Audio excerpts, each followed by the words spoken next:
A gunshot ripped through the night outside Chapel Hill. Olivia Hayes felt a hot fire tear through her stomach. She'd only been reaching for her phone to call her dad. A moment later, her legs gave out and she collapsed onto the hard asphalt. Her phone slipped into the darkness. As she lay struggling for air, a warm wetness soaked her blouse. Above her, the stars stared down, indifferent.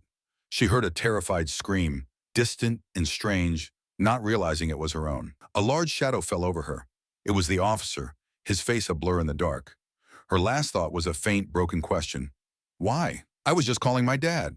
To understand how a moment like this could happen, we have to go back just a few hours. Olivia Hayes was 23, a brilliant recent graduate with her whole future ahead of her. She was raised in Chapel Hill by her father, federal judge Marcus Hayes. He was her rock, especially after her mother died young. He taught her everything about justice and integrity, and they were incredibly close, talking every single day. Olivia was his greatest pride. That night, just after 11:15, Olivia was driving her old Toyota Camry down a deserted Highway 86. She was tired but happy after visiting friends, listening to soul music, and thinking about getting home to her dad. The officer on patrol was Mike Russo, an 8-year veteran with a reputation for being rough, especially with black people. Complaints against him were usually brushed aside. His ingrained prejudices often colored how he did his job, and tonight he was bored, just looking for something to break the monotony. When Olivia's Camry drifted slightly over the center line, Russo saw an opportunity. It was a minor offense he'd normally ignore. But when his headlights revealed a young, well-dressed black woman in an old car, his suspicion flared. He flipped on his flashing red and blue lights. Olivia's heart hammered in her chest. She pulled over carefully, hands on the wheel, remembering her dad's words.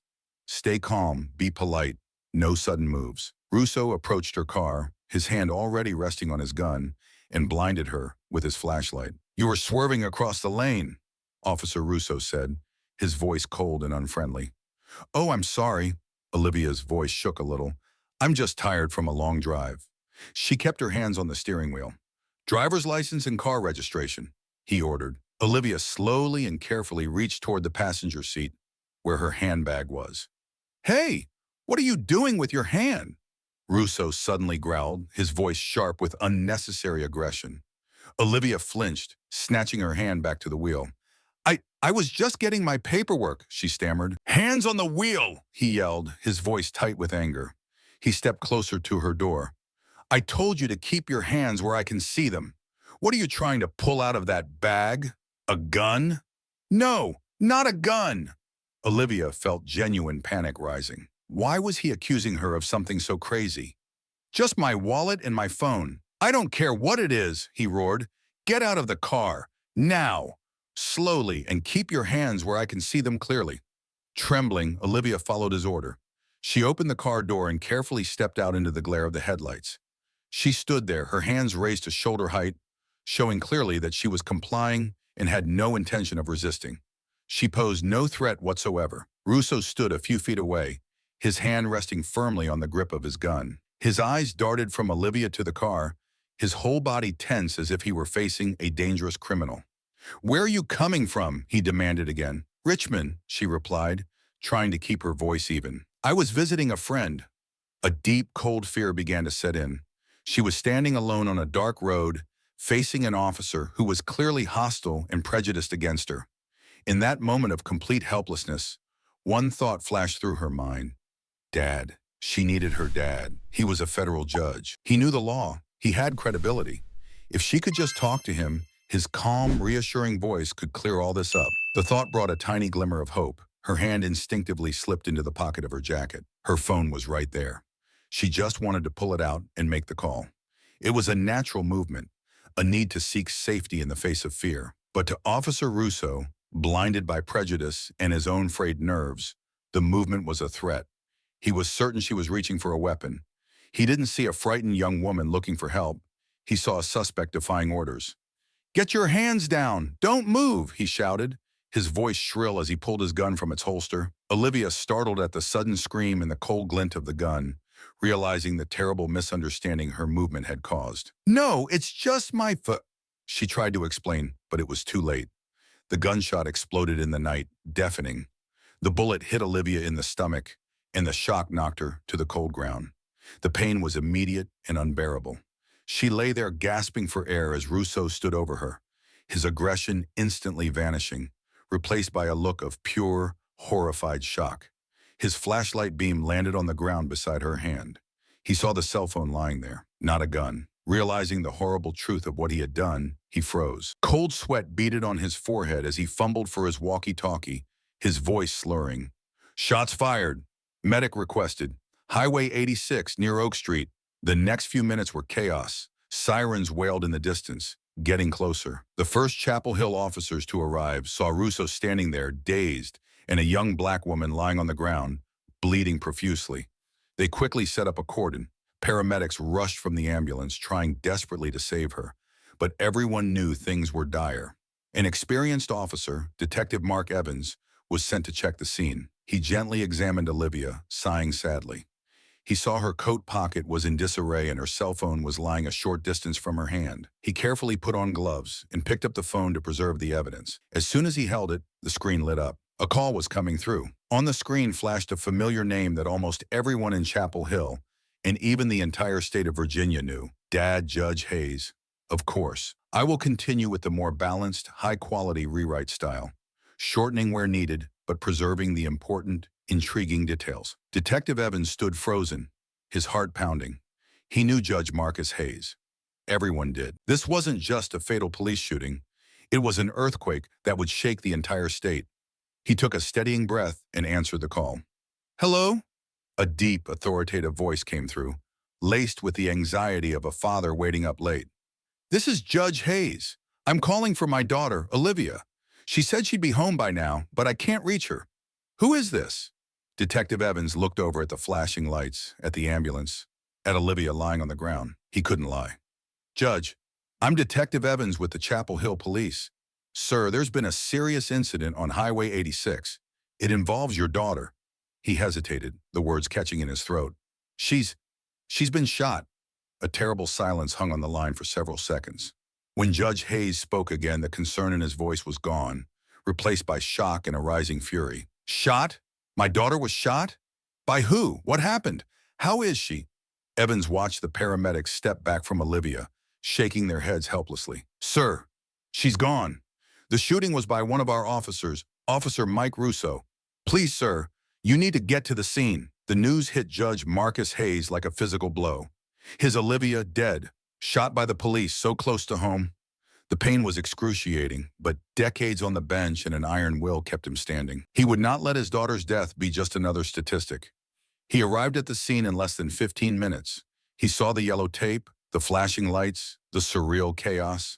His eyes desperately searched for his daughter until they landed on a stretcher being loaded into an ambulance, a figure covered by a white blanket. Olivia! He called out, his voice hoarse as he ran forward. A paramedic gently stopped him, his face full of sympathy. Sir, we're so sorry. There was nothing more we could do. Judge Hayes stood still as his world shattered.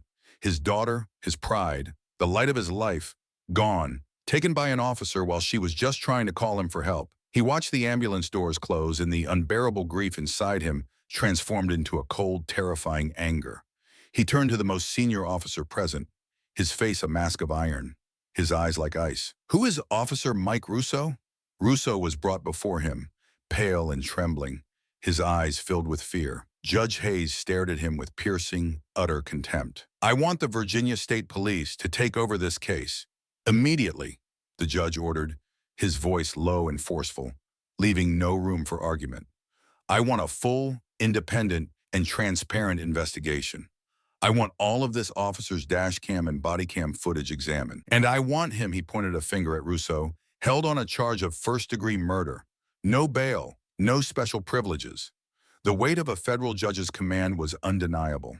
The local police knew they were out of their depth. VSP investigators were called and arrived within hours, taking over the scene with quiet professionalism. Olivia's car was sealed for forensics, her body was taken for an autopsy, and her cell phone was collected as the most critical piece of evidence. Mike Russo was taken to the station and placed in a holding cell. The investigation had begun. The lead VSP investigator assigned was Detective Isabella Rossi, a veteran known for her meticulous and impartial work. She and her team worked through the night. They interviewed Russo first. He gave the standard self-defense story. He stopped her for a minor traffic violation. She acted suspiciously. He felt his life was in danger, and he fired because he thought she was reaching for a gun. However, his story was quickly dismantled by the evidence. The crime scene reports showed Olivia was standing outside the car, her hands raised, until the moment she reached into her coat pocket. The autopsy confirmed the bullet entered her stomach at an angle inconsistent with someone facing him in a threatening way. Most importantly, the forensic report was clear. The only thing Olivia Hayes was reaching for was not a weapon, but her cell phone. Call records confirmed that Olivia Hayes was in the process of dialing her dad at the moment she was shot. But the most damning evidence of all came from Officer Russo's own body camera. Detective Rossi and Judge Hayes watched the footage together in stony silence. It was all there, recorded in grim detail. Russo's escalating aggression, Olivia's clear compliance as she exited the car with her hands raised, and the fatal moment she reached for her pocket. The video captured Russo's panicked shout, the gunshot, and his shocked reaction when his flashlight beam landed on the cell phone lying on the ground beside her. The evidence was irrefutable.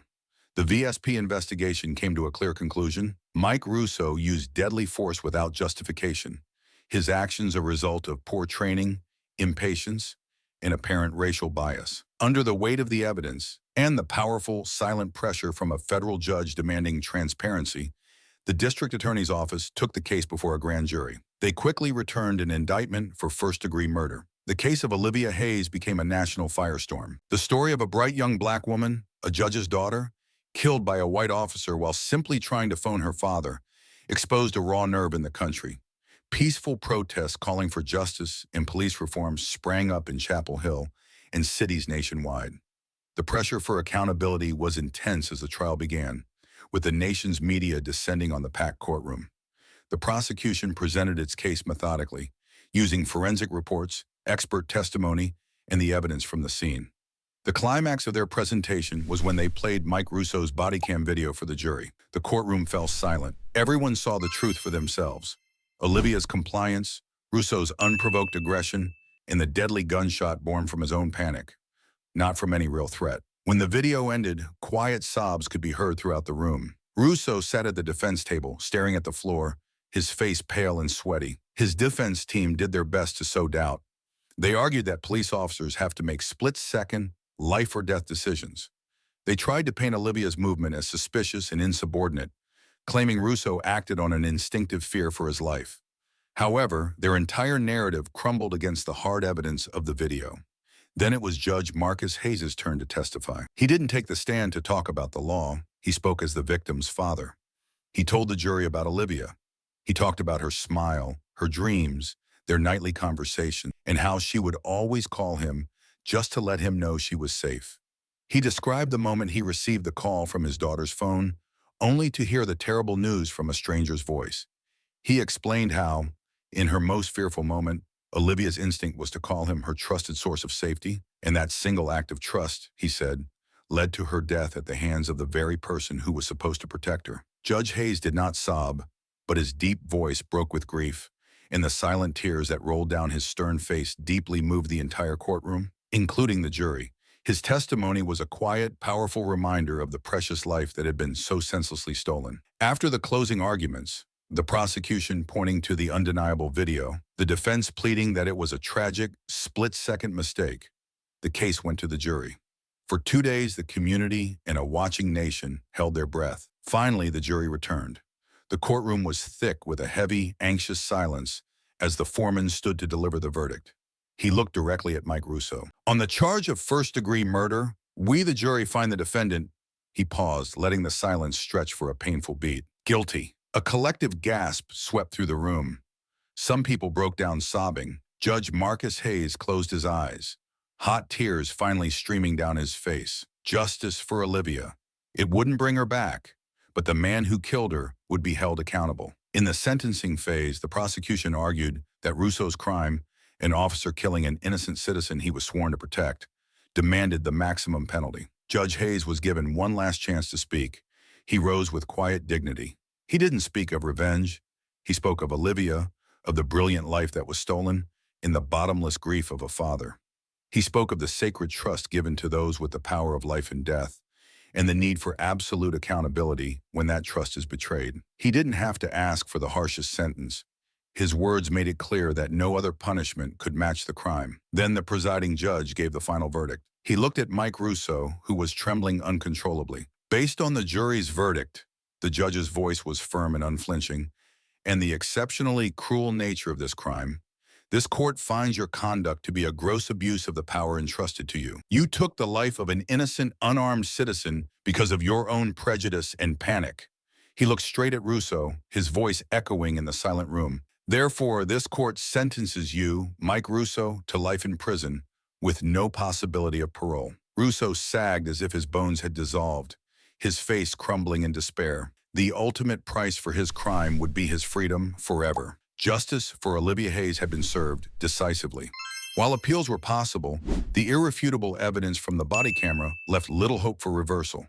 Her case became a heartbreaking precedent, a symbol of the dangers of prejudice and power, but also a testament that even in the face of unimaginable loss, the fight for accountability matters. Judge Hayes had lost his beloved daughter, but he had honored her memory, ensuring that her life would serve as a powerful, final call for justice that would never be forgotten.